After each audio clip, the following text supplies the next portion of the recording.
제목은 이 땅에서 천국을 살다라는 제목으로 말씀을 전하도록 하겠습니다. 지난 한 주 우리 특별 기도회로 인해서 또 담임 목사님께서 또 바울 사도의 그 삶을 또 디모데에게 전해지는 그 간증의 삶을 한 주 동안 전해 주셨습니다. 많은 은혜 받으셨죠. 그래서 저도 오늘 이 말씀을 계속 이어서 조금 말씀을 드리도록 하겠습니다. 오늘 이 말씀은 사도 바울이 그의 믿음의 아들 디모데에게 편지를 보낸 서두에서 자신의 삶 가운데서 베풀어 주신 하나님의 놀라운 은혜를 뜨겁게 고백하는 바울의 간증입니다. 바울은 과거 예수 믿는 자들을 핍박하던 죄인 중의 괴수라고 그는 솔직하게 고백을 합니다. 그러나 그러한 그에게 하나님은 한없는 긍휼을 베푸셨고 예수 그리스도 안에서 넘치도록 풍성한 은혜를 주셨습니다. 바울은 이 모든 변화가 예수님께서 자신에게 보이신 인내를 통해 후에 주님을 믿는 이들에게 구원의 본이 되게 하려 하심이라고 설명하고 있습니다. 자신 같은 죄인조차 구원하시고 귀히 사용하시는 그 위대하신 하나님의 은혜 앞에서 바울은 마침내 오늘 17절 말씀, 마지막 말씀에 이렇게 말씀하고 있습니다. 우리 같이 한번 읽어볼까요? 영원하신 왕 곧 썩지 아니하고 보이지 아니하고 홀로 하나이신 하나님께 존귀와 영광이 영원무 있을지어다. 아멘. 아멘. 바울의 얼마나 위대한 찬양의 고백입니까? 영원하신 왕 곧 썩지 아니하시는 그 하나님을 바라보았다고 말합니다. 오늘 이 바울의 진실한 고백과 뜨거운 찬양을 통해 우리 한 사람 한 사람을 향한 하나님의 변치 않는 사랑과 놀라운 계획을 깊이 깨닫는 복된 이 귀한 시간 되기를 소망합니다. 이 땅에서 천국을 살다 첫 번째는요, 삶의 허무함을 넘어서야 합니다. 우리는 저마다 가슴속에 크고 작은 꿈을 품고 살아가지요. 젊은 시절에는 그 꿈을 향해 열정적으로 달려갑니다. 간혹 하늘나라를 바라보며 살자는 이야기를 들으면 지금 당장 내 꿈 이루는 게 더 중요해라며 신앙적인 이야기를 미뤄두는 경우도 있습니다. 하지만 인생의 어느 지점에 우리는 다다르게 되면요, 그토록 쫓던 꿈들이 허무하게 느껴지거나 건강마저 위협받는 순간을 마주하기도 하지요. 그때 우리 마음속에는 깊은 회의와 공허함이 밀려들곤 합니다. 그렇다면 꿈을 다 이룬 사람들의 삶은 과연 만족으로 가득할까요? 성경의 지혜자 솔로몬 왕은 이 질문에 대한 가장 분명한 답을 우리에게 말씀하고 있습니다.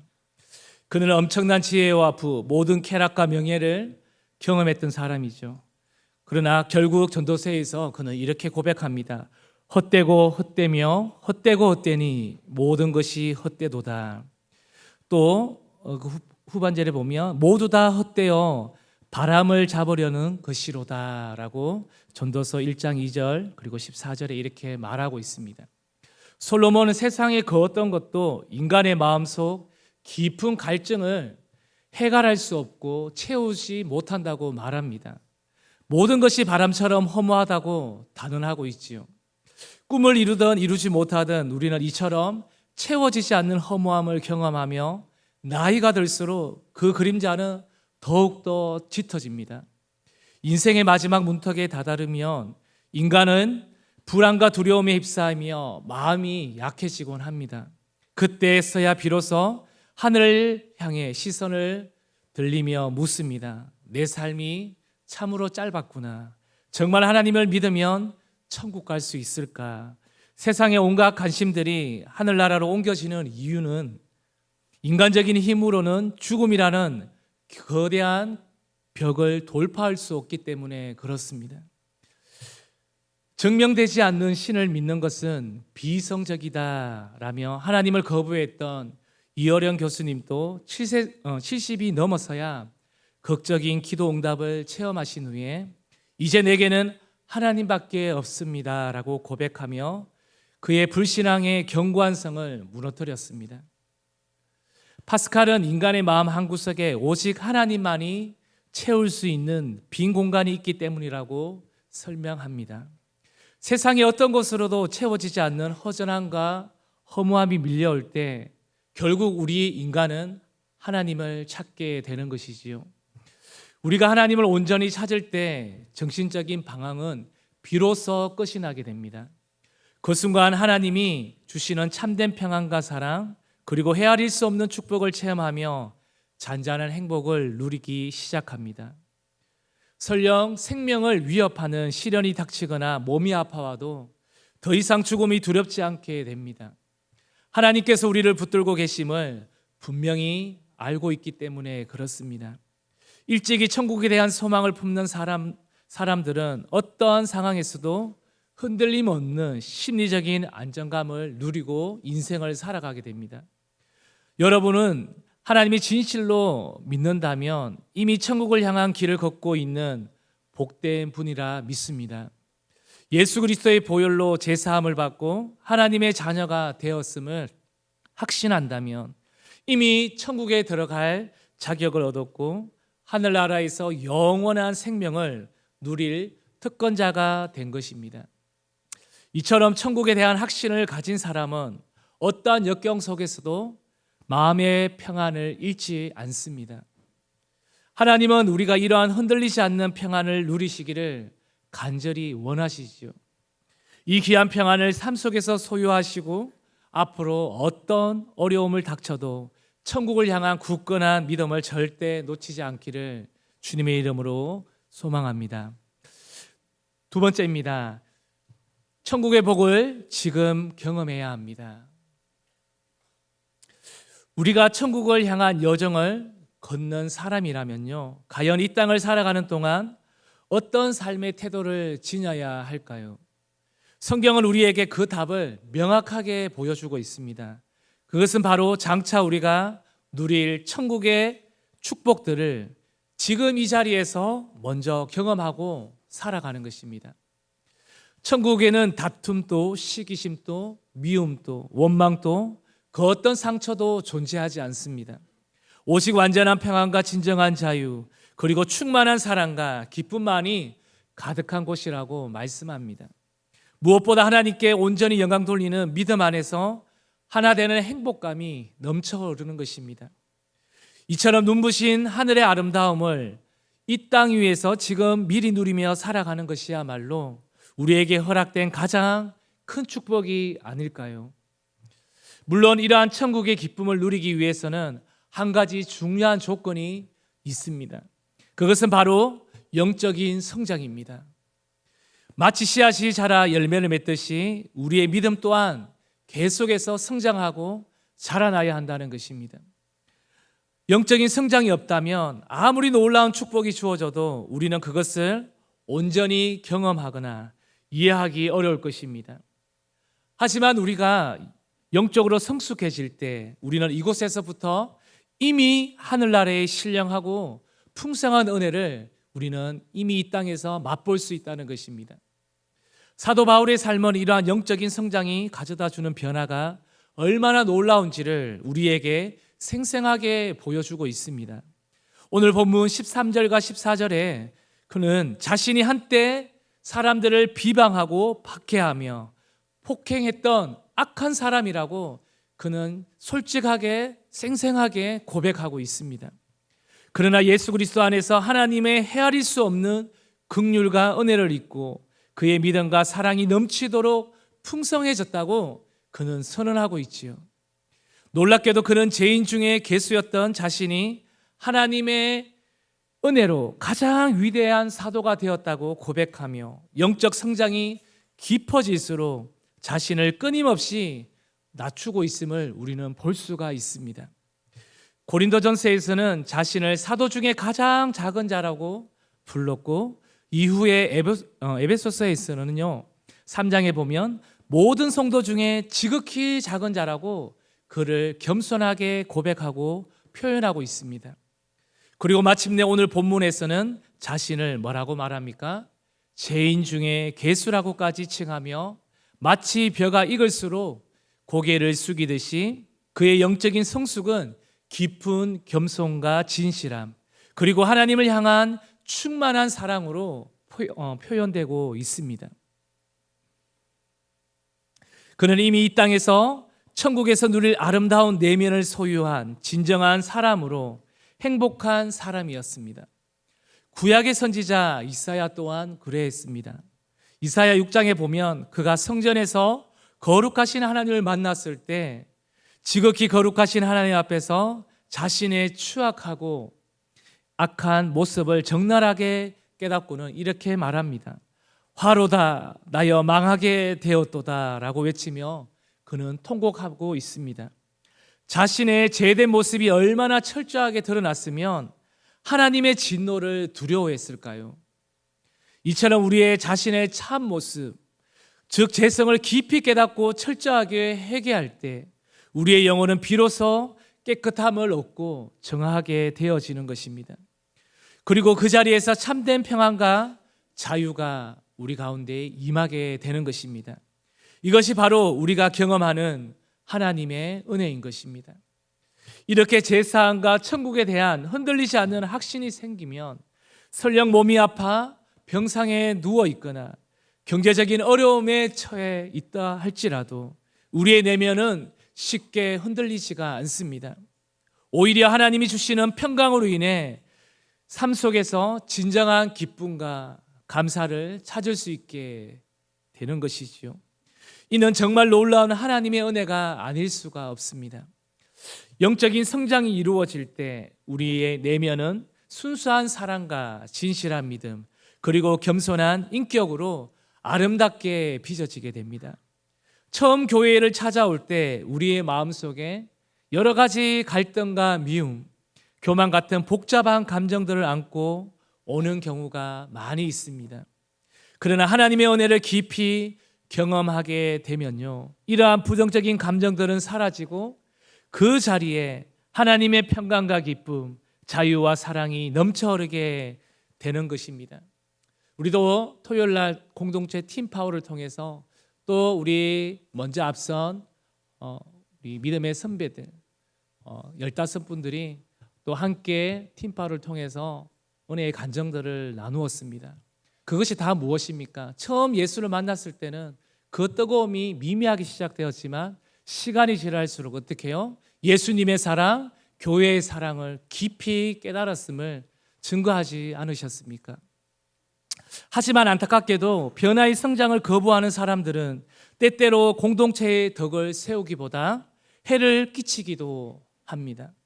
이에 바울은 20절에 읽지는 않았지만요, 후메네오와 알렉산더 두 사람의 영적인 각성을 촉구하며 사탄에게 내주었다고 표현하고 있습니다.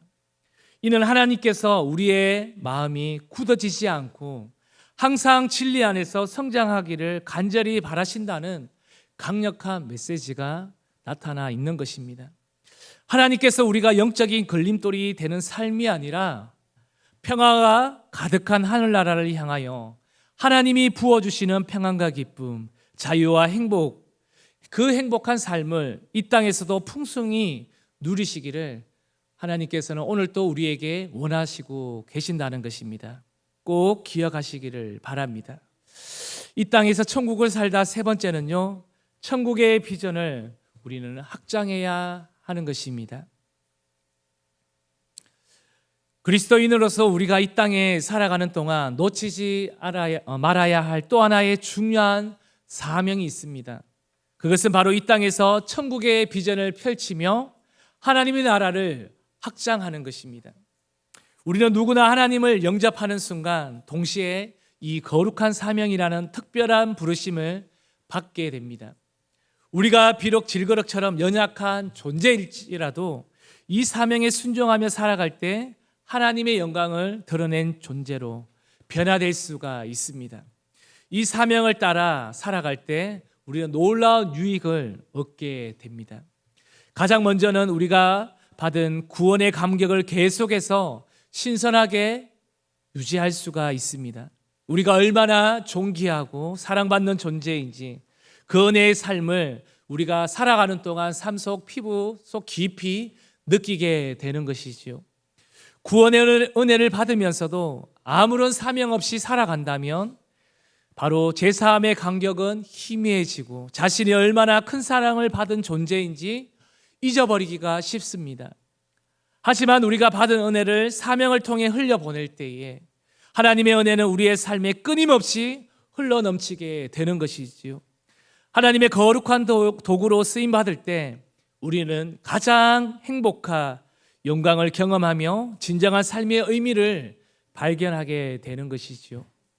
구약의 모세를 한번 보십시오. 그는 사명을 깨닫기 전 80년의 세월을 방황하며 교만하며 우울한 삶을 살아갔던 것을 우리는 알 수 있습니다. 그러나 하나님의 부르심을 받고 사명자로 살아간 그 40년의 그의 인생은 찬란하게 빛났습니다. 또한 바울의 사명을 받기 전까지 스스로를 죄인의 우두머리라 여기는 삶을 그는 살았습니다. 하지만 다메섹 도상에서 예수님을 만난 후 사명에 붙들려 살았던 그의 생애는 역사상 가장 영광스러운 삶 중에 하나가 되었던 것이죠.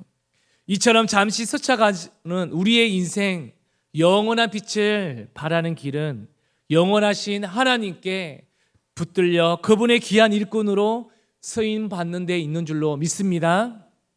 그렇다면 우리가 어떻게 이 귀한 사명자로 세워질 수가 있을까요? 오늘 본문 12절에 바울은 이렇게 말합니다. 우리 같이 한번 읽어볼까요? 나를 능하게 하신 그리스도 예수 우리 주께 내가 감사함은 나를 충성되이 여겨 내게 직분을 맡기심이니. 여기에서 직분을 맡기셨다는 것은 우리에게 어떻게 해요? 사명을 주셨다는 뜻입니다. 하나님은 충성스러운 사람에게 사명을 맡기십니다.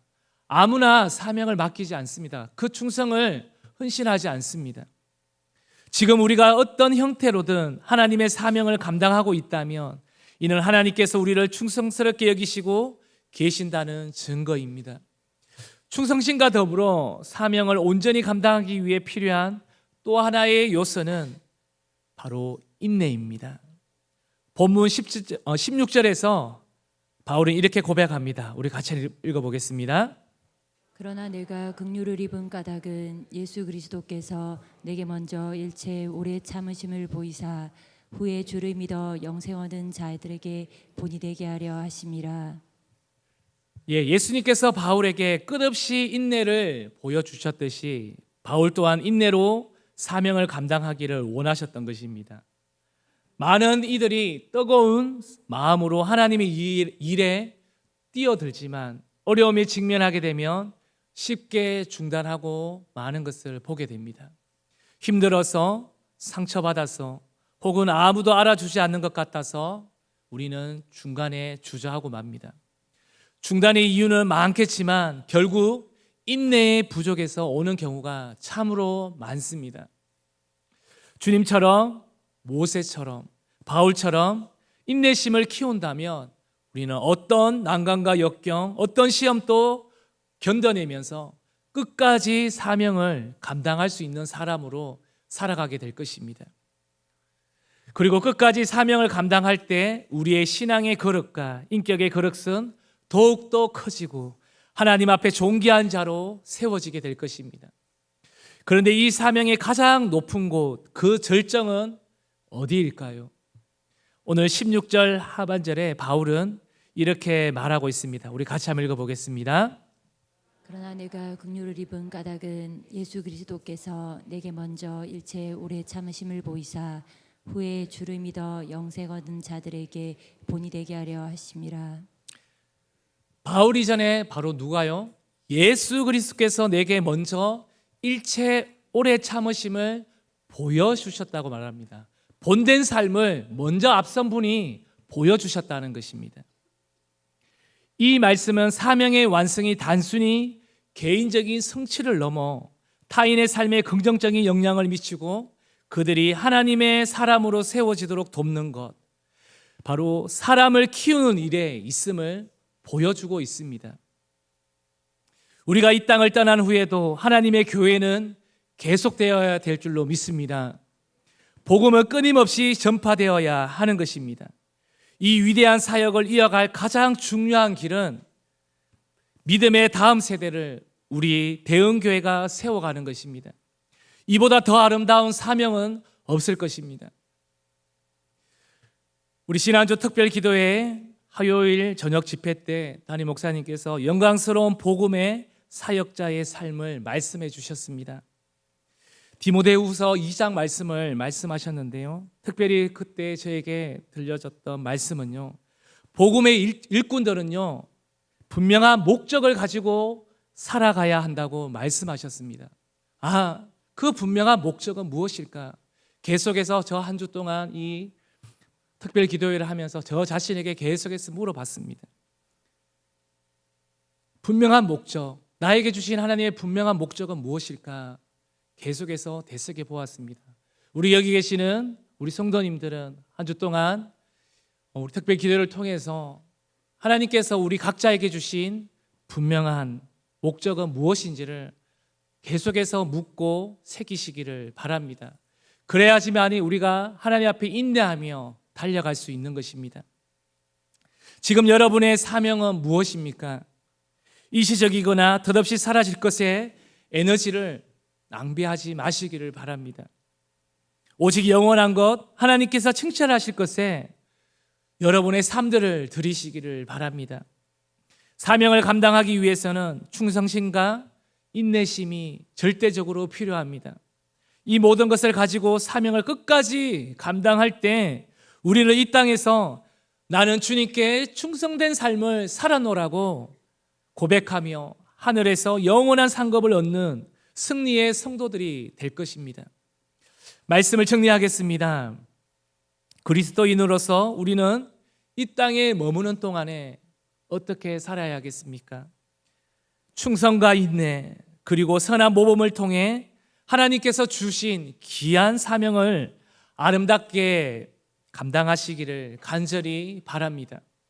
하나님은 우리가 이 땅에서 후회 없는 그리스도인으로 인생을 걸어가기를 모두에게 원하십니다. 이 믿음과 축복이 모든 성도님들의 삶 속에 풍성하게 나타나시기를 주님의 이름으로 축복합니다. 함께 기도하겠습니다.